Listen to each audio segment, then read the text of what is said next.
E aí, pessoal, tudo bem? Sejam mais que bem-vindos a mais um vídeo aqui do canal. E a pedido de um dos inscritos, hoje eu vou comentar sobre as mulheres mais poderosas de Wolverine, os X-Men, logo depois da vinheta.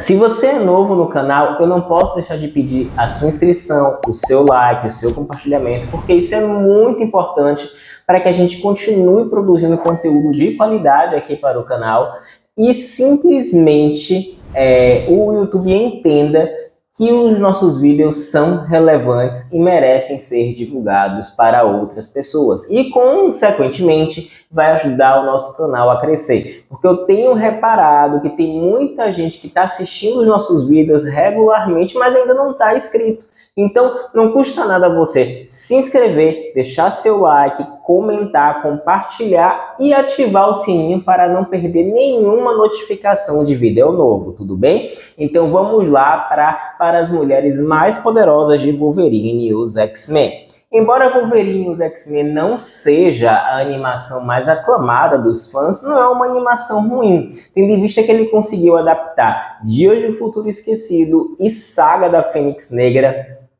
em uma única temporada e uma única animação. E fez isso, de certa forma, de maneira bastante satisfatória, pegando elementos dos quadrinhos e utilizando personagens até então nunca vistos nos quadrinhos, como por exemplo a Mutante Pó e o próprio Mutante Helion. Wolverine e os X-Men soube aproveitar muito bem os arcos e soube combinar, inclusive se apegando a algumas mitologias estabelecidas nos filmes dos X-Men até então.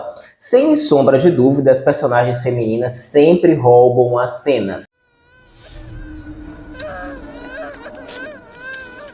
Sejam porque são muito poderosas ou são muito carismáticas. E por isso mesmo, nós vamos falar aqui das mulheres mais poderosas de Wolverine e os X-Men. Em primeiro lugar, nós vamos falar dela, da Vampira. E sim, embora a Vampira de Wolverine e os X-Men não seja a versão mais aclamada dos fãs, é inegável que essa Vampira ela foi muito útil e não estava refém dos poderes da Capitã Marvel. Ela só estava com seus poderes originais. E ela teve aquele arco em que ela vai para a Irmandade, fica confusa de qual lado deve servir, mas volta aos X-Men. E ela usa os seus poderes de absorção de todas as maneiras, desde absorver poderes mutantes, como também absorver memórias e conhecimentos não necessariamente mutantes, já que ela consegue absorver, por exemplo, habilidades de ninjas, mas o seu auge foi quando ela utilizou os poderes do Fanático e da Lince Negra e de outros mutantes para desativar os poderes de uma mutante que estava destruindo a cidade. Essa mutante ela tinha o poder de criar uma armadura psíquica completamente impenetrável e a Vampira conseguiu combinar poderes como o do Fanático, da Lince Negra, para justamente neutralizar essa criança mutante. Fora que ela utilizou os poderes de todo mundo em combate. Quando os mutantes caíam em combate, ela usava os poderes, como ela fez com o Homem de Gelo e o Ciclope, por exemplo. Isso só prova que a Vampira não precisa voar nem ter super força para ser relevante na equipe. Vale destacar também que a animação trouxe dos filmes justamente a relação de paternidade que o Logan tinha com a Vampira, que a gente viu muito isso nos filmes dos X-Men, e isso foi preservado na animação Wolverine e os X-Men.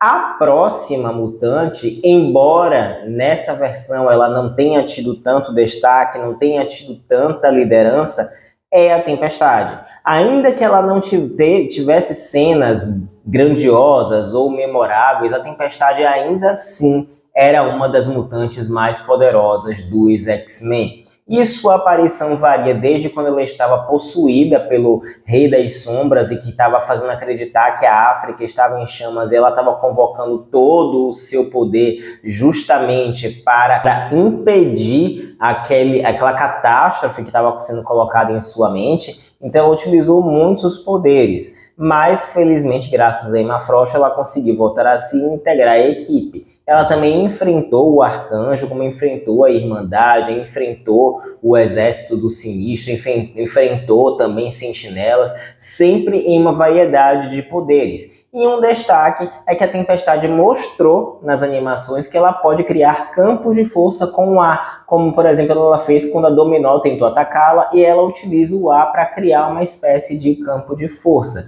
Então, mesmo assim, ela se mostrou uma mutante muito poderosa, sobretudo quando ela utilizou a força dos ventos para levitar um mutante cujo poder poderia causar destruição em massa de uma região muito grande. Então, a Aurora merece estar aqui, mesmo não tendo tanto destaque.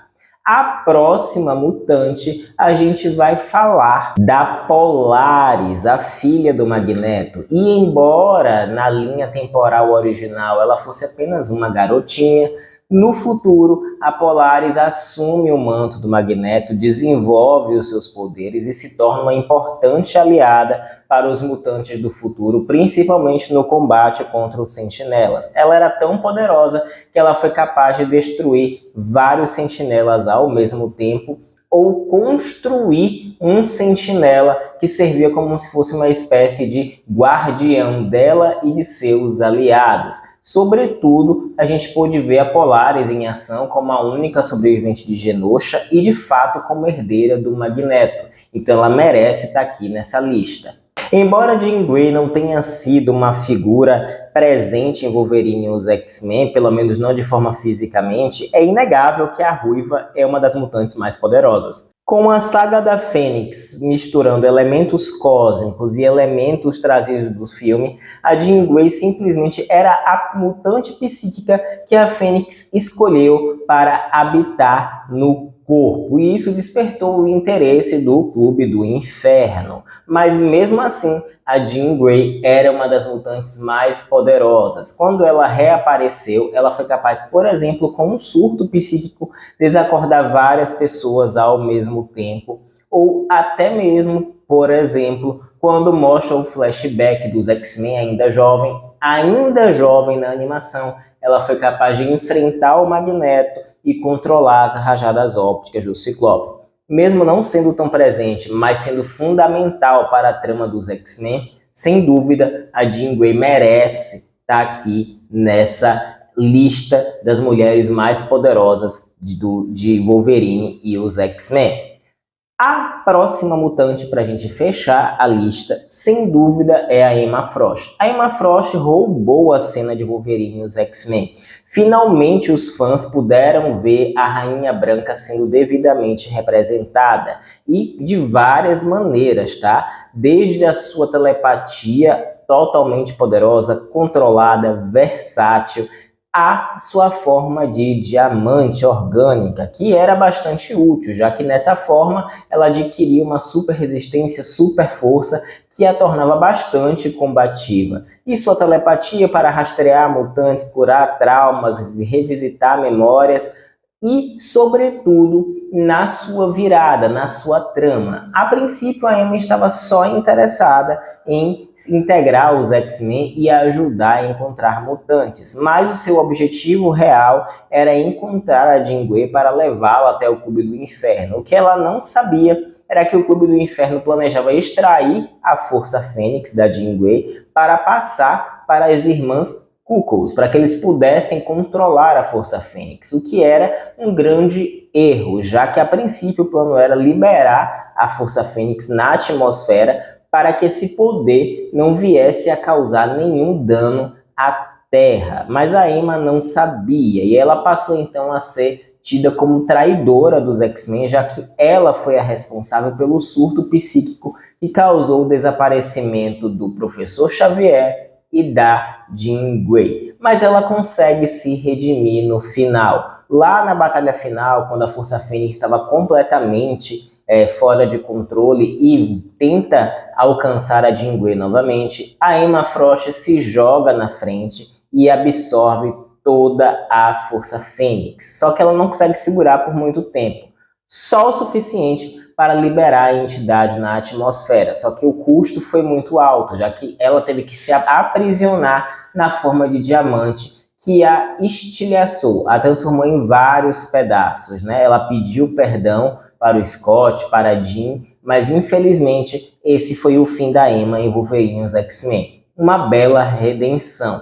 Mas, se a gente for analisar a animação toda de mulheres poderosas, a Emma ganhou muito destaque, mas muito destaque mesmo, tanto em liderança, quanto em uso de poder, quanto em trama, enfim. Foi bastante satisfatório ver a Emma Frost sendo representada dessa forma na animação. Mas eu quero saber de vocês, o que vocês acham? Quem deveria estar nessa lista eu não coloquei? Bom, como é uma lista opinativa, espero que vocês comentem, que vocês fiquem bem e até a próxima.